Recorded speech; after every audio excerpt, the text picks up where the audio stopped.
Blackhawks fans, welcome into the Four Feathers podcast. We are on season 5, episode 2. It's Johnny Nani hosting here alongside Ron Lewis. I see you got a little beverage there.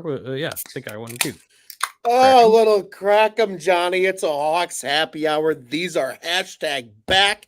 We're hashtag back.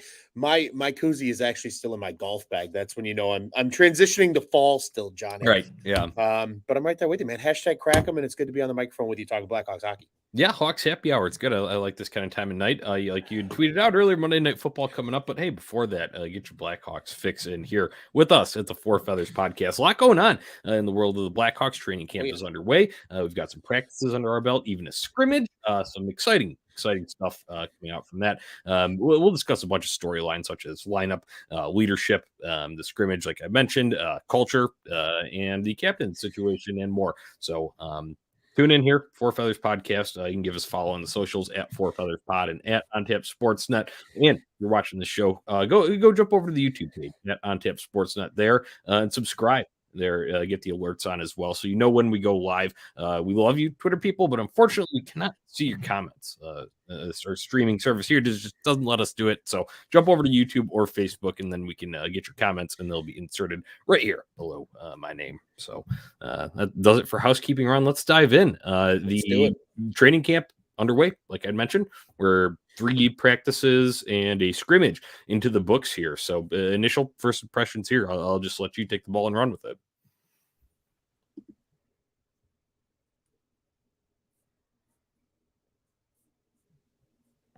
Can you hear me? Yeah. Sorry about that, folks. Weird technical issue on my end. Everything just escaped and vanished, and then Johnny came back, so we're doing good. But Johnny, like you said, initial training camp takes. Let's hear it. I'm happy Hawks hockey is back, man. Like that's first and foremost at this point. I am so happy it's back. I don't care. You know, it's one of these things where you look around the Chicago landscape and you go, shit kind of sucks right now. I'm very lucky. My Cubbies are still playing meaningful baseball in September. I'm very thankful for that. You can catch the Dingers and the Cubs on Tap boys both live tonight. So be sure, again, like Johnny said, little bell button on the YouTube and you'll know when we go live. But Johnny, for my fall sports season, because the Chicago Bears are absolute monkey doo-doo at this point, I am so excited that Blackhawks hockey is back. And I don't give a rat's ass that it's just training camp. I don't give a rat's ass that, you know, there's not a ton of marquee names per se, aside from, you know, the Connor Bedards of the world and even, you know, the Taylor Halls. But it's back. It's back. And it's one of my favorite times of the year. So, Johnny, I think that's just my initial thought of training camp. We're back, baby. Blackhawks hockey is this close, and it feels so good. Ron, I can't tell you how happy I was. I don't like players to be injured, but I couldn't tell you how happy I was to write a Blackhawks injury update on Thursday when Taylor Hall and a couple other forwards were not in attendance. And luckily that, you know, that's just a small issue. And it's not, like I said, it's not that I wish that players ever be injured, but in the game of hockey, a very physical game, this happens all the time. And it's gone all summer. You don't have any of that. We're writing about Connor Bedard projections on NHL 2024, you know, like, you know, what they project his career to be. That's all fine and dandy, but that's summer content. And now we are hashtag back to real hockey content, and I love it. It's great to see all the videos trickling out. I think everybody is, you know, really excited when you get Charlie Emiliotis, Ben Pope, and the likes out there firing off videos of obviously Connor Bedard, but even other names too, the guys that you're excited to see. And we've got a plethora of them to talk about here, as our guy Skoke says, because we are back. We are back. Thank you for tuning in. Jump in the comments like Skokes. We can feature him right here. That's YouTube on Tap Sportsnet. Go jump in there. All right, Ron, let's talk some storylines here and start with Taylor Hall. Outside of Connor Bedard, the big Blackhawks offseason acquisition. There's another one that came over in that as well that we're going to talk about. However, Taylor Hall was absent from the first 2 days of practice. Nothing too major, undisclosed kind of lower body injury. But more than that, he's back on the ice and he's playing alongside Connor Bedard. Thoughts on Hall? He sure is. And Johnny, I think we all projected that, right? When he was acquired, it was, oh, he's a former first overall pick. He's a winger. He's going to look really good on Bedard's left side. This makes a ton of sense. But I think just from in general so far, even with a little bit of what we saw in the scrimmage today, and I know we're going to drill deeper into that, so I'm going to keep it high level here, but it looks natural because he's an elite player. even though he's, later in his career and maybe he's not going to give you the 100-point seasons that won him MVP trophies when he was a New Jersey Devil, he's still a player that knows how to play with elite talent. And that's what Connor Bedard is. And we know that's what Connor Bedard's going to be, at least, this year, next year, and obviously even more so into the foreseeable future. It's going to be a very seamless transition for a guy like Taylor Hall to step in on that wing. And I think that's why we're so excited about it. And quite honestly, Johnny, I think from a lot of the highlights we saw, obviously there's only so much you can see from a scrimmage like this. It's not televised, what have you, but nobody looked out of place on that line. Taylor Hall looked like he effortlessly was keeping up with Connor Bedard. So A, that means he's healthy, which is great. And B, I think it's a duo that we're going to see together on that first line almost all season.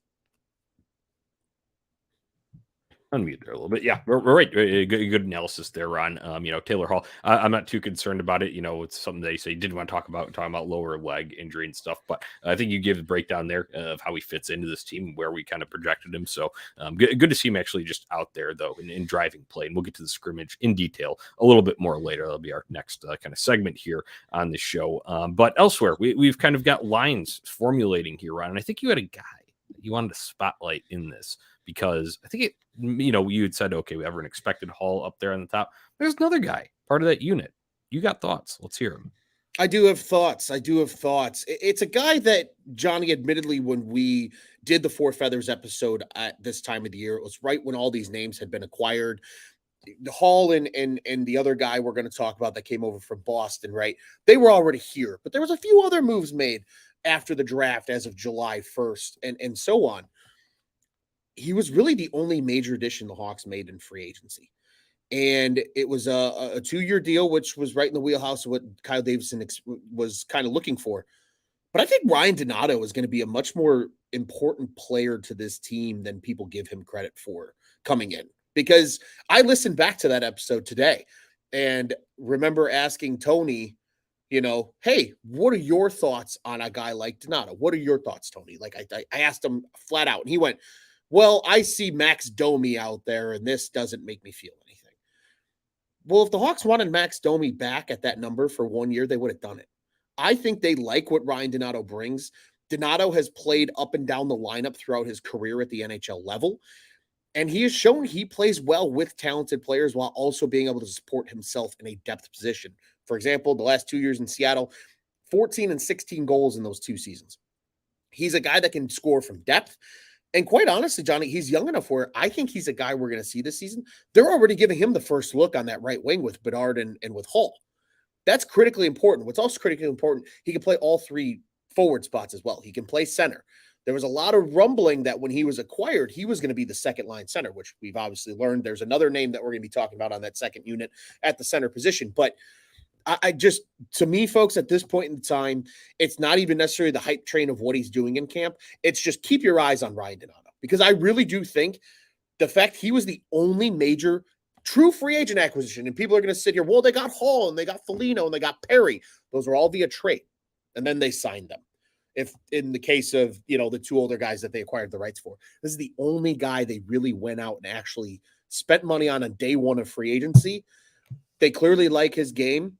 Expect him to be a guy that's going to contribute a lot more than people I think expect in the top 6 this season, John. Right. Yeah. I agree. I like that kind of breakdown of it. And you're right. That is the only free agent, because you got to go and look at the technicalities in GM Ron. I know that's right up your alley. So you're all about that, but it's very true. And it shows a level of interest in, how they covet certain players and skill sets. So I think that's important to acknowledge there when it comes to Ryan Donato. And I will just say, I just was a little bit surprised because, Tyler Johnson is a veteran that's been around here for a couple seasons now. And he had the neck injury that did sideline him for a period of time, but came back and was, pretty playing high up in that lineup. Granted, not a very skilled lineup in years past. However, I thought he would have been the one to stick on that right wing there. Because, when they were tweeting out the lines from Thursday and Friday, he was on the right, and then it was Taylor Hall, or Donato was on the left, and it kind of looked kind of like place holding, but then Johnson is the one that goes and gets bumped down on that. Donato stays up. So just interesting wrinkles. That was like kind of the only little surprise that I had there when it comes to lines formulating. Ron, as we're on this lineup, though, you can go and look up and down. You might have another, third line take to have here. And obviously we're going to have Lukas Reichel probably playing the 2C. We'll get to him when we talk about the scrimmage more there. But I just looked across that fourth line. Nick Foligno, Jason Dickinson, and Corey Perry. The Blackhawks now have forward depth, Ron. They do.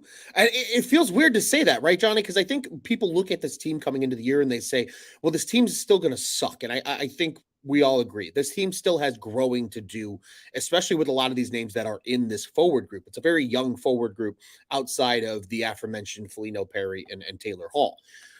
But it's refreshing having forward depth because I think, for what it's worth, that forward depth goes beyond that fourth line even at this point, Johnny. Mackenzie Entwistle, who scored in the scrimmage today, and obviously we're going to get to here. A lot of these guys that we saw in the bottom six last season who at least gave good enough, I guess play, for lack of a better term, but good enough stuff on tape. Boris Kachuk, even Reese Johnson as a physical kind of grindy fourth line forward. Even if they get hurt this year, Johnny, I am not scared of their forward depth for the first time in quite a while. Right. And that says something about what Davidson's done with this team. Right. And you got another guy that's not in that mix, but a veteran, kind of defensive first type forward, Colin Blackwell. He's not even appearing in these because he is also kind of on the sideline with unspecified lower body, although I think that might be related to the sports hernia surgery that he had end of last year. Maybe they're just taking it slow as he comes back in there. But our guy Voodoo brings up a good point. A lot of trade depth possibility. You know what? The Maple Leafs back during, a couple of years ago playoff run, they had traded for Colin Blackwell because they wanted that sort of fourth, forward defensive depth. Right now, when you're sitting here looking at it, Kyle Davidson isn't ruled out shaking things up before the season even gets underway. Obviously, we saw them acquire Dickinson right before last season. We saw them get Jared Tenorti off of waivers. Well, guess what? There might be a few other teams out there that are looking for players like this. And now you're in a position of strength to trade, and that's why that depth is important. 100%. And it just, if nothing else, Johnny, you give yourself options. And to me, that's the best thing any professional sports organization can do, is have enough in the back pocket to either A, you're making, a run at the Stanley Cup. Look at all those Blackhawks teams that won the Cups and how many guys played critical roles as depth forwards in those teams. And even look at it from the side of what the Hawks are doing now as a rebuilding franchise, having that depth to be able to trade. And Johnny, even the guys that think back to last season, folks, you guys all remember the episode. We gave you our 30 plus reasons of why to watch Blackhawks hockey last year. How to get through it. One of those being, you never know what's going to happen from a depth perspective, especially after the trade deadline. And that's exactly what the Hawks have this year. Because realistically, Foligno could be gone at the deadline if a team really likes him for a cup run. Perry being the same way. We could see a lot of these young guys, Johnny, later in the season. Having that depth is incredibly critical to keep this team at least competitive in the sense of you're growing for the future, not necessarily winning hockey games per se when it matters most. So lots to consider. But like Voodoo said, whether it's trade possibilities or even just having guys that can step in and are NHL ready to play if injuries occur, which are natural in any sport, it's refreshing for the Blackhawks to put themselves in a position with options. Right. And you talk about those options that could be shipped off. Wouldn't be surprised if they bring in another veteran goalie. Matt Mrazek isn't durable and don't need to rush Comesso. Skoke says that. I think that's a great assessment there of the goalie spot. We all know about Peter Mrazek's injury history and obviously just kind of being a tank goalie himself. So I agree. Should not rush Comesso. Let him play in the A all year, be that number one guy there. So we'll see what happens. But once again, the Blackhawks, if they do want to pull off a move before the season comes here, they could probably trade from their well of depth forwards there. I want to move this now back to the back end. I feel like we've talked a lot about up front because Connor Bedard's a forward, Lukas Reichel's a forward. Let's talk back end, and this is where I think the Hawks are probably going to have some struggles, and this is why I still project them as a 7th, 8th place team in the Central Division. But there's a guy that you like, another young guy here. Let's hear it and who it is. There is, Johnny. It's a guy that, it makes me feel like it validates that we're all good, smart hockey minds here at Four Feathers, and this is why people should listen along with us, because we're not just a bunch of Chicago assholes talking out of our asses here. At the end of last season, in his small stint with the team after signing out of college, I got to watch Wyatt Kaiser live, I believe, twice at the United Center in that short stint. I liked his game. Like, he was a guy I remember walking away from the night of the Jonathan Taves game, and everybody's like, wow, that sucks that, this is the end of the Taves era. And I was like, yeah, that was great. That was great. But when we're talking about the team looking forward, did you notice Wyatt Kaiser? And they're like, why were you giving a shit about Wyatt Kaiser? And I'm like, because he looked good. He looked comfortable. I think that was what it was for me, Johnny, because you see some of these defensemen come out of college and make a huge impact, and then that next season they kind of regress. Ian Mitchell's a great example of that. But this year, Johnny, Did he ever make an impact? Let's be honest. not really. Let's be fucking whatever. But Kaiser comes out, right? Third round pick from a couple of years ago, played a bunch of Minnesota Duluth was where he played his college hockey. And he looked really good in that 9-game sample size with the Blackhawks last season. So much so they were willing to burn a year of his entry-level contract. Now, coming into this year, who he was a guy I was like, I like Wyatt Kaiser. I think we could see a lot of Wyatt Kaiser this year. I thought we'd probably see him more so on like the third pairing. I said, but I think he had an outside shot at the second pairing. Well, he's gone and metaphorically spit in my face and said, you know what? No, fuck you, Brown Loose, because I can be on the first pairing. He's been running with Seth Jones in training camp.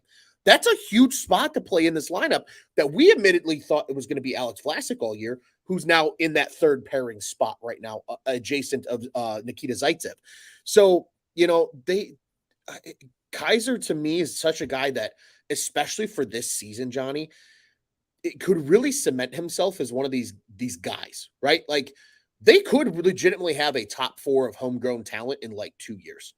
And Voodoo's bringing it up here in the comments section, right? You look at the last 2 first-round picks on defense in Korchinski and Allen. You add them to the Kaiser scenario. You still got Seth Jones until the end of time. You've got Murphy for a few more years. This defensive unit, like you said, Johnny, still going to be rough this year. But a guy like Wyatt Kaiser gives me excitement because it's not just the marquee names anymore on the blue line that people are watching. Yeah. It's a guy like Kaiser who relatively flew under the radar for the last 3 seasons when he was in college, who's now going to come in and has Richardson's on record. Some of the other players are on record about Kaiser. He has stood out in training camp, Johnny.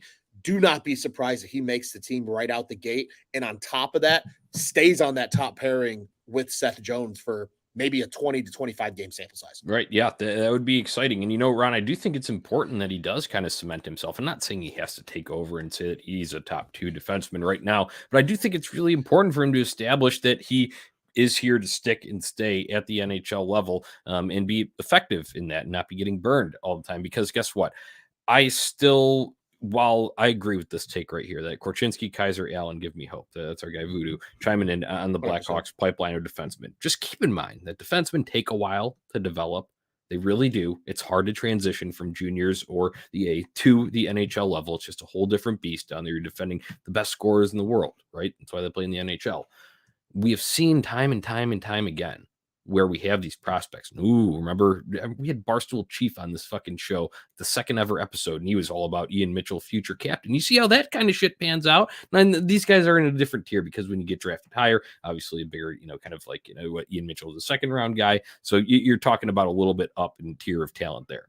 No one's a guarantee, though. So I think it's really important for a guy like Wyatt Kaiser to step in and cement himself this year if he is going to get that extended opportunity. And then also, if you're a big Kevin Korchinski fan and really excited about it, from what I'm hearing out of training camp, I would not be shocked if he is going back to juniors very soon into the season. And don't be mad about that. It could be a good thing. There's no rush. There's no pressure. Don't overcook this guy. We've already seen them do that and rushing other guys up, granted in the forward spot with like a Kirby Doc. So just same thing, 19 years old, right? Let it breathe and have some patience there on the blue line and let that be the area of weakness this year along with the goaltending. You're gonna have your flashes of good, some solid veteran play, and then guys like Wyatt Kaiser coming up and hopefully cementing themselves. But it's not all coming together at once just because Connor Bedard is here. I just want to make that known for all Blackhawks fans, and that's how you should view it. Not saying that I'm always right, but to not get up for the letdown, so to say, that's how you should view this defensive group. And Johnny, right now you are absolutely 100% correct because defensemen do take a lot longer. And I think that's why a guy like Wyatt Kaiser for this year is the perfect guy to focus on and get excited about and watch his growth. He played 3 years in college. He's got a lot more hockey under his belt at a higher competitive level than a Kevin Korchinski does right now. That's just fact. It's not even trying to bash Kevin Korchinski. I personally think we have a better chance of seeing Nolan Allen this season than we do Kevin Korchinski for an extended period of time at the NHL level. And I think that's just because of what he also brings to the game, right? Allen, the more stay-at-home physical defenseman. I think he's made a lot of impact on Luke Richardson. My take being, I think Luke Richardson sees a lot of himself as a player. Luke Richardson loves himself some Nolan Allen. I think he sees Nolan Allen as the little reincarnation of the type of player he was Chad for Nolan so Allen. long. Yeah, Chad Nolan Allen, right? But, to me, I think the perfect thing for Korchinski this year is to go back to Seattle and dominate the WHL for a year. Like, he was good last year, obviously well above a point per game player last year. But I mean, go in this year and be 100-point defenseman type domination. Because if he goes in and does that, he's clearly ready for, at minimum, the AHL, if not the NHL. Right. I think they should have done that with Kirby Dach. Kirby Dach should have gone back to Saskatoon at the time. Yeah. He should have gone back to Saskatoon and dominated for a season in the WHL. We could see Kevin Korchinski if the Seattle has a bad year because they're gassed and they might lose a lot of guys because of that deep run they had in winning the WHL last year. Maybe we get to see Kevin Korchinski for 10 or 12 games at the end of the year if they get knocked out early. Right. So it's not that we won't see him. I think we might even see him for 3 or 4 games at the start of the season just to get him a taste. But ultimately, I agree with you. Don't be upset if he goes back to Seattle because it's only good for his development. They're not going to be competitive this year. They're not winning anything this year. I'd rather Kevin Korchinski develop into that number 1 defenseman we all hope he'll become than them try to rush him like they have with every other single mother effing prospect over the last decade. Yeah. And let him develop properly. I think they're finally doing it right, though, because I like the way that they, 2 seasons ago, Alex Vlasic came up after he was done at Boston and then played right away. And then it's like, oh, wait, is he just going to be here full time because he was there at the start of last year? And then they put him back in Rockford for the whole damn year. And he didn't come up until like the very, very end when they needed it. And they had, after the trade deadline and stuff like that. So I think the organizational approach is shifting better, but I just hope that they don't, rush that through when it comes to a guy like Kevin Korchinski. All right, that'll wrap up the back end here. Ron, let's get into the scrimmage today, because that was exciting. And it was Connor Bedard and Lukas Reichel stealing the show. I wrote up a little post about this over at ontapsportsnet.com. Go and check it out. All of the highlights are there and a little bit of my analysis alongside of it. So, Ron, each of these guys pots a pair of goals. Bedard and the red team win 3-2. But I'll just go and give you the best line from my breakdown of it. Sure, Connor Bedard and the red team may have won 3-2, but the real winner here is the future of the Blackhawks. Johnny, and I read that line in your article, and I smiled because I felt the exact same way. It's funny. I already saw some people on Blackhawks Twitter kind of with I will call it the old man yells at cloud take of, oh, it's just it's a scrimmage. Nobody's trying hard. That's not the point. The point is that these 2 young players who are largely looked at as the face of your franchise for potentially the next 10 to 12 years. 1 and 2C as of right now, right? Exactly. Your top 6 centers as of right now are both able to individually show out for their respective teams, are both almost able to kind of compete internally. And for those that follow us at Cubs on Tap and listen, this is something that we've talked about the Cubs starting rotation as pitchers, to compete against each other internally to get better. I think we're kind of seeing that a little bit with a guy like Lukas Reichel right now with Connor Bedard in the fold. And yes, I get it. This wasn't top defense. These weren't, guys giving them hard checks and shit. That's not the point. They look confident and they look comfortable. And because they're so young and they already look confident and comfortable, means it's going to be a big season of growth, as Voodoo said with the last comment here. The 2023 season is at all levels about development and growth. Part of that development and growth is the guys that are your next line of stars looking good and being confident as young players. Johnny, they both did that today with 2 goals apiece. Right, absolutely. And you know what? I think the Connor Bedard hype has been talked about so much, and we are going to continue talking about it. But we did a very extended segment on that because he was participating in that Tom Curver's Prospect Showcase. That's kind of what we broke down from a play standpoint on last week's episode. So go and listen to that for a little bit more Connor Bedard specific talk, because he had 3 goals in that game. We broke them all down. Let's talk Lukas Reichel, because this guy just, last week when Kyle Davidson kicked off training camp with his media availability, had said that Lukas Reichel is NHL ready and he will be playing center this year after playing, he played center in the A last year, but when he came up to the NHL level, primarily played on the wing, understandably. I believe at one point, I don't know if it was Luke Richardson, someone had, talked about we were making jokes about his weight and how he was getting thrown around like a rag doll, right? Mm-hmm. I believe that was one of the hits that he took in a game against Nashville or something like that. Well, guess what? They told him, like Baker Mayfield did to defenders, get your weight up, son. Get your weight up. And he did over the summer. He looked stronger. he looks more solid on his skates and playing through the sun. And then, on ice adjustments, they said, don't get right back on the ice right away. Go and do that. So he got his weight up. And then back on the ice, he was working on his defensive game. He's working on faceoffs. Now, I don't have too much analysis on the faceoffs, so we'll have to see as preseason rolls into regular season as it comes on that front. But defensively, it looked a lot better, and it led to one of his goals, too, riding through the neutral zone today. So, honestly, bigger takeaway from this for me, even though Connor Bedard's were a little more highlight reel, Lukas Reichel also had one himself that was pretty nasty. But that Lukas Reichel adjusting to center is my biggest takeaway from the scrimmage today.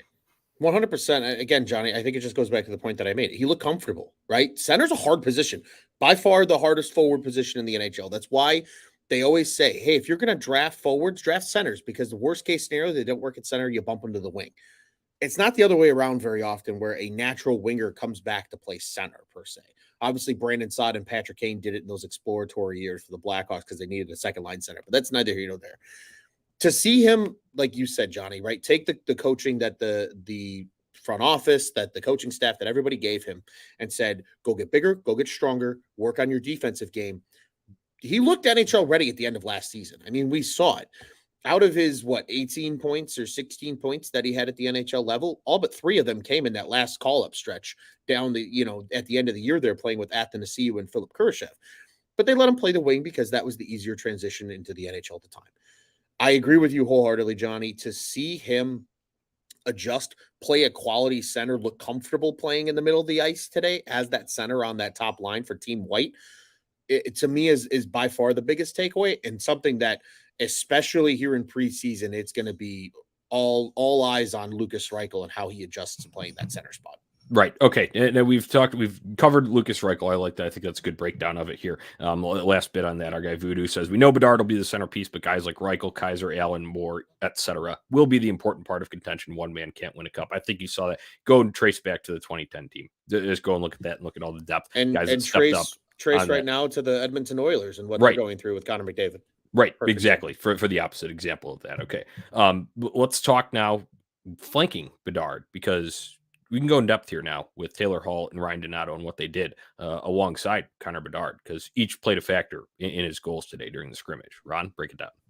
Yeah, 100%. I mean, they both got active. Donato, a guy that's not afraid to go into the corners. And, it's funny. We think about all those years when, like, Jonathan Toews was a lot of times the guy on a line that would go into the corner. And that's why Brandon Saad was such a success playing with Toews, because he could be that winger to go into the corners and let Toews be a little more of that offensive center out in front. Connor Bedard's nasty. And I want to say it was Ryan Donato that actually had the quote today. And I believe Ben Pope tweeted it out. I actually bookmarked it, I believe. And he mentioned about Bedard, how, you got to be ready to play with him at all times, because he's going to make passes and take shots that 95% of the players in the NHL aren't taking or aren't converting on. I mean, even today, just that little sauce pass he threw, that didn't result in a goal, but there's not many guys in the league that make that pass and successfully make that pass. He's different. And that's why it takes special players sometimes to play on the wing of guys like him. They don't necessarily have to be the best NHL players. They just need to learn how to play with elite NHL players. And quite frankly, Connor Bedard loves Sidney Crosby. Look at what the Penguins did for all those years. He didn't have superstar wingers with him. He had Pascal Dupuis and Chris Kunitz because they knew how to play with him. Jake Guentzel is probably the best winger that Crosby's arguably ever had in his, decade plus now in Pittsburgh. Hall and Donato both did a great job today learning how to play with Bedard, showing that they can keep up with him and be ready for those spectacular plays that he can make. And Johnny, both of them, like you said, factored into each of his tallies today and a team red win. So you got to be happy with the first look of what Hall and Donato look like on the wings, flanking Bedard on either side. Right. We might have ourselves a new look top line that, like I said, a little surprised there on the right wing. I think we all expected Taylor Hall up there, but Ryan Donato, good to see him. And you know what? That was a teamwork. Teamwork makes the dream work, Ron. As we just talked about, it's going to take a whole team effort. Well, let's talk about some of the, those guys right there. On the second goal that Connor Bedard scored, it was actually Taylor Hall fumbling a rush, where if he would have been able to get it over to Connor, it probably would have been an easy looking one-timer. However, Ryan Donato is the one that recovers the puck and then is able to, Bedard slides down a little bit further into that left circle. Donato is able to feed it, and boom, there you go. One-timer, guys helping each other out. Hall mistake on the first one, doesn't matter. Ryan Donato's got your back. Connor Bedard's got the finish. So I loved seeing that at the scrimmage today. Last thing I'm going to mention, I didn't mention it in the article, but I got to mention it here because I like me some Mackenzie Entwistle. Yeah, his mom follows us on Twitter, so shout out Mrs. Entwistle if you're out there listening. Good for him scoring the first goal. Nobody tweeted a highlight of it. I think Ben Pope reported that he scored that. Nobody's making a big fuss about it. Everybody's doing a ISO shift on Bedard every fucking play, which is understandable. I get it. I get it. Scott Powers. I get it. All the guys that are there covering it, but Kenzie Entwistle's a bubble guy on this roster here. It's good for him doing that because that just kind of gets lost in the shuffle. But we'll bring it to you here at the Four Feathers podcast. Okay, Ron, let's talk about another acquisition. Not too much going on the ice in terms of scrimmage activities today for him. He was in there, but it didn't really factor into the scoring or anything like that. But Nick Foligno is a huge culture guy, and he might be the best leadership acquisition that they've made in a long time. He really is, Johnny. And you know what? This was something that I remember vividly talking about with people when they would ask opinions, because I have a lot of friends. Big shout out to my buddy Zach in the comments a little bit earlier as well. That would just ask an opinion, right? We all talk hockey with each other. What do you think about this? What do you think about them? The big one was, what do you think about them getting Foligno? Obviously, everybody was excited about Taylor Hall. But I said, you got to I think a lot of people forget Foligno was the captain in Columbus for a long time. Like, this is a former captain that's coming into this locker room, not just some guy that has been around the league a long time but never wore a letter or anything like that.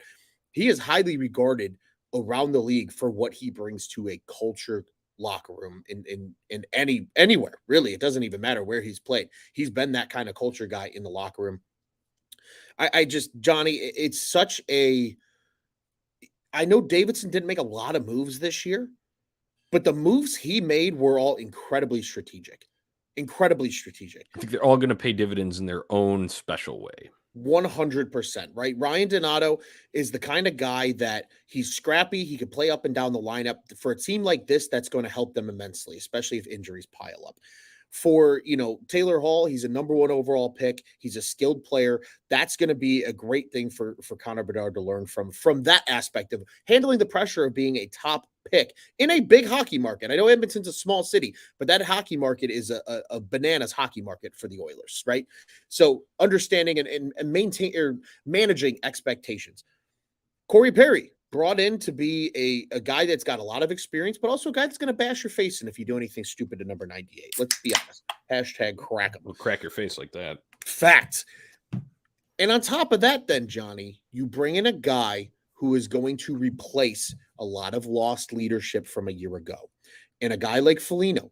And it's good because, yes, everybody's, well, why didn't you just bring Jonathan Taves back? Well, Kyle Davidson made it very clear that he wants this. Taves can't play this year, by the way.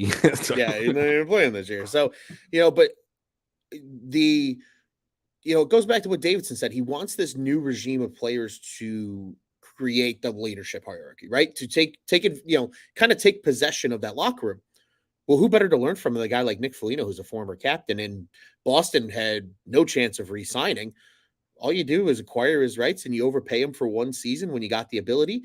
But every single guy they brought in is going to make this team better. Not just Connor Bedard. They're all guys that these youngsters are going to be able to learn from and take something from. And he, to me, Johnny, it might be the least flashy in terms of the name that came in, right? Perry, Hall, Foligno. But he's going to have the most impact from a leadership standpoint of the 3 names they brought in. And that alone for a very young Blackhawks team is going to be instrumental in their growth going into the future. Well put. I just want to cite a couple examples to back this up. Works cited here, Ron. And my notes that I had about Nick Foligno when I was talking about how he's a big hashtag culture guy, and we're all about hashtag culture here at Four Feathers Pod, as you know.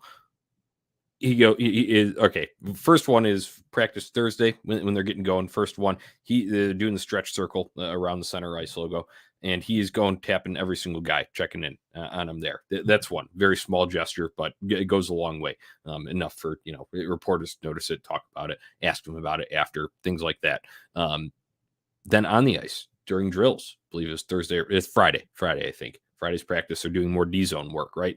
And Richardson noticed something. There was a mistake that was made. He didn't say exactly who made it, but there's a mistake that was made in something that he wanted to go and make a point of. He's not going to bark at guys, but he was going over there and said, hey, this is not what we do. This is how we're going to execute this in the system. And Richardson had explained that prior to going on the ice for the defensive zone sort of practice, he had talked to some of the veteran guys of these are the concepts that we want to nail down right here. And Richardson says then, before I or any of the other coaches even had a chance to go over and talk to him about it, Nick Foligno is already there, getting in the guy's ear in a, uplifting way, right?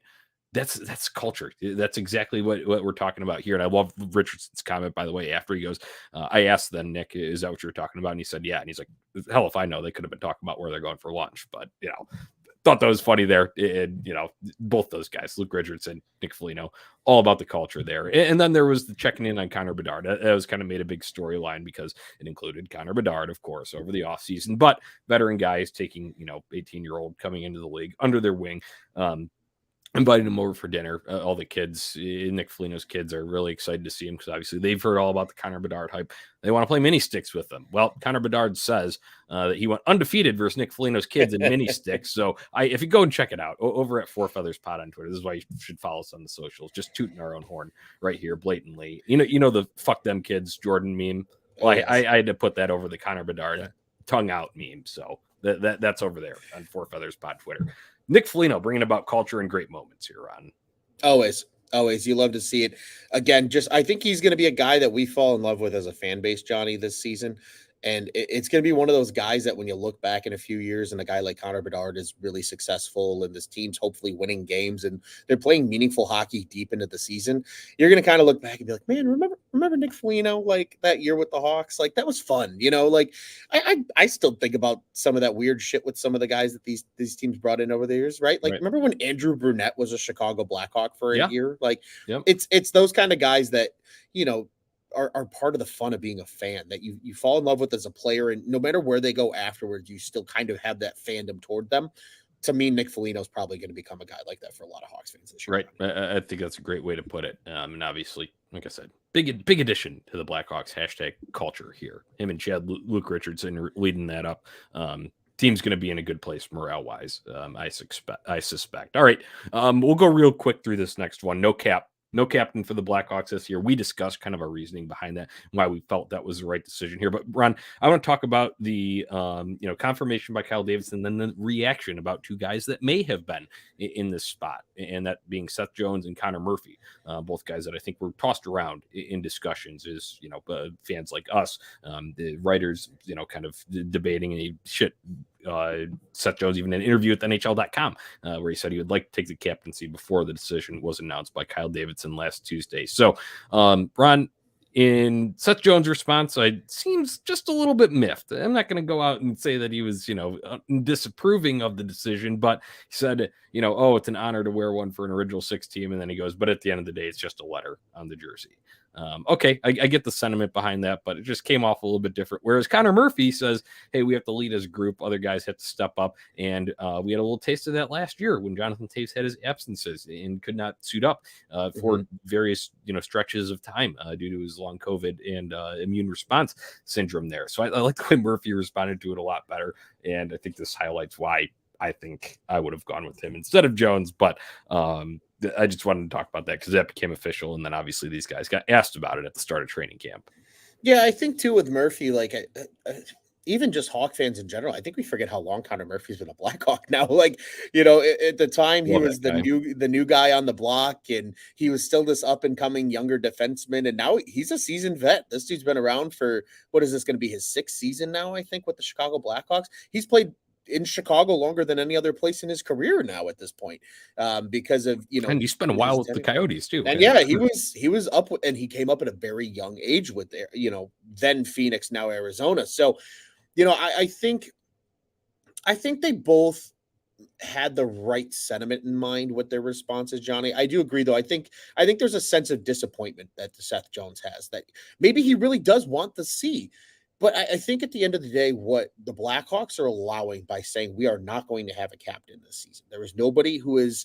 I don't even think it's that nobody has earned it per se, right? It's not a negative, like, oh, there's nobody worthy of wearing the C. It's, hey, we just lost, the longest tenured captain in Blackhawks history to an effective retirement, or at least a break because of the year absence coming for Jonathan Toews. We just lost this guy. We're going to let it breathe. this dude meant a lot to the organization. We're going to give him that honor, that we're not just going to name his replacement a year after he departs. Instead, this is now that opportunity for Seth Jones to prove that he should be the C if he really feels that way, or Connor Murphy to step up and take that C, or if it is going to be Connor Bedard in a few years, like we discussed on our latest episode. It gives all of these guys now an opportunity to almost effectively try out and show, are you worthy of wearing the captaincy? Because yes, wearing an A is still a huge honor. And I think anybody that remembers those great Hawks teams knew the A wasn't changing every year until more recently. Every year it was Patrick Sharp and it was Duncan Keith. We always knew that. And then if one of them got hurt, it was always Brent Seabrook, right? Like that, the leadership structure was there. Everybody knew what it was. Now this gives the Blackhawks that opportunity to establish that. And I think they can lead as a group, just as Murphy noted. And eventually somebody's going to shake out as the captain. But for now, Seth, you're probably going to wear an A this year. Earn it. Earn it. If you're really that upset about it, earn it. I think that's what this to me makes of it, is that maybe Jones does care. And that's why there was a little salt in his response. Just go out and show them why you should wear it then, if they really believe that's the case. So, Kyle Davidson himself used "Let It Breathe," and I think that was the perfect way to spin it on his end. And then the Blackhawks, they had posted a picture, graphic sort of like a quote from Davidson's presser when he was talking about this to their Instagram or Twitter or something like that. And it was that "Step up and earn it" was the caption there, and it was about whatever Kyle Davidson's assertion that they weren't going to have a captain this year. That's all fine and dandy, and I think they handled it the right way PR wise, but I'll just fucking take a step back and say it. It's a placeholder. It's a time holder, a filler until Connor Bedard is in the league long enough. He actually has some NHL games under his belt before they name him captain eventually, which maybe in like 2 years, I would imagine. So that's where we're headed. That's just my take on it. Let's move on to the next thing. All right. Some fun stuff from over the weekend, Ron. I was our enforcer. If you're not familiar with the Four Feathers crew here, he's not on this podcast. He did join for a show over the summer, but his work schedule is kind of crazy. So he'll chime in on the social medias and stuff like that. But our enforcer is Patrick Comiskey. Great guy. Great. He's been on the show in past, like I said, kind of randomly. But he is, a great follow on Twitter. Go follow him at Comiskey 2020. At Comiskey 22, and he got married. He tied the knot over the weekend with his lovely now wife Anna. I was at the ceremony and the reception. Tony was as well. It was a great time, very sports centric because they are both very big Chicago sports fans. Yes, and there were plenty of Blackhawks references, mentions. But the coolest thing I thought, his intro music that he came out to introduce the bridal party to the reception when they all came down and did their grand entrances down like the stairs and everything like that, was the exact Hawks intro from the Cup years. Marilyn Manson's The Beautiful People and a Stranglehold by Ted Nugent, like when the Hawks take the ice. And then it culminated with, by the time it was time to announce the bride and groom, Chelsea Dagger, of course. Stick taps to Comiskey all around. Hey, congrats to the happy couple. And it was a great time. We posted a couple pictures from it over on our Twitter and Instagram. Go and check them out there at Four Feathers Pod. But give our guy at Comiskey 22 a follow. Now married man, Patrick Comiskey. And Four Feathers Enforcer, of course. Absolutely. A great dude. I was very upset to not make it myself. I was invited, and I'm bummed I missed it, truthfully. As you mentioned, Pat Comiskey, great guy. Anna's fantastic as well. She's around and hangs out with all of us when we get together as the Four Feathers crew as well. So big congratulations to them. But Johnny, he would have it no other way. Right. And as we would expect with Comiskey. Tony and I were talking about how did that conversation go down? And it was like, the DJ asked, what do you want for your, intro songs? And then Comiskey just told them. And it was already written out. It was sat there. It needs to be this first, then this. Yeah. And then when we come out, it's this. Yeah. And he'll be like, why that order? He'll be like, go. You wouldn't understand. Yeah. Did you go to Blackhawks games during the Cup era? You did. You should fucking know this lineup then. Yeah. Like that's Pat being Pat, but that's what makes Pat incredible. And as you noted, our enforcer over here at 4F. Yeah, just one funny note. It was kind of like a farm venue setting. Very cool place out in Western Illinois. However, I thought it was funny blaring some Marilyn Manson in a in a barn, very, very kind of country looking theme. But the music all throughout the night was various mix. But I just thought that was funny, a little contrast to the visual to the audio. So, all right, let's take a look at what's on tap next year. We've got another scrimmage coming up Tuesday, so hopefully some more highlights. Maybe you see some other guys kind of step up and drop some sort of notable moments here that we can discuss around next time. And then Wednesday practice. Don't think they're scrimmaging then, because Thursday, Ron, preseason hockey is #back in Chicago. Hawks will host the Blues at the United Center. Everybody knows St. Louis blows. Facts. We like to say it over at Cubs on Tap. It's FTC. In this case, it's FTB, and you can already infer what that means. Johnny, it's gonna be nice to have Blackhawks hockey back. I don't give a damn if it's just preseason. I'm itching to get to one of these preseason games. I'm already eyeballing the living piss out of the schedule right now and trying to figure out which one makes the most sense to get to. But it all starts Thursday, and it's going to be fun to watch, and it's a home game. So, I think the one thing for people to keep in mind as these preseason games come up, home games, you're going to see the big names. Away games, it's when you're going to see the kids and some of the bubble guys play a little more. So keep that in mind if you're trying to get out to the UC. You're more likely to see Connor Bedard if you're getting out to the UC for a preseason game than you would be if you're trying to go on the road and venture down to St. Louis or up to Minnesota or something, or even go to Detroit because they'll play a game there on October 1st. Because let's be honest, that's probably going to be the sporting event in Chicago that I would much rather watch than the other product that's going to be taking a field in the city of Chicago on October 1st here this Sunday. So keep that in mind. But Johnny, we're close. We're close. I'm ready. We're very close, Ron. Like you said, breakdown if you want. I wrote a little preseason primer that contains all the schedule along with the broadcast info. Go check it out on tapsportsnet.com. Just click on that Blackhawks tab, scroll down a little bit, and you'll see it about the Connor Bedard and preseason looking, feeling much different. That was kind of the route that I took with it. But I have all that info in there. There is one game that is not on TV, and then there is one game that is not on radio. So if you're going to look for the broadcast, go check it out on tapsportsnet.com. And the game that's not on TV is, of course, the Saturday night game that's coming up this weekend, Johnny, and I'm pissed as a result. Right. Yeah, that sucks. So maybe listen to John Weideman on the radio call. We'll see what happens. All right, Ron, that's about it. We'll do it for this Hawks Happy Hour. We appreciate everybody that joined us. We hope you go and jump in the YouTube comments next time. We had a great discussion going on in here. Thanks to everybody who did that. But that's youtube.com/ontapsportsnet. Go check it out. Press the subscribe button. Press that little bell so you know when we go live. And then give us a follow on the socials as well. You can we'll post our shows there too, at Four Feathers Pod and at OnTap Sportsnet. And as always, ontapsportsnet.com is the home for all your Chicago sports, literature, and podcasting needs. That'll do it for this episode of Four Feathers. Until next time, Ron, let's go Hawks. Let's go Hawks, baby.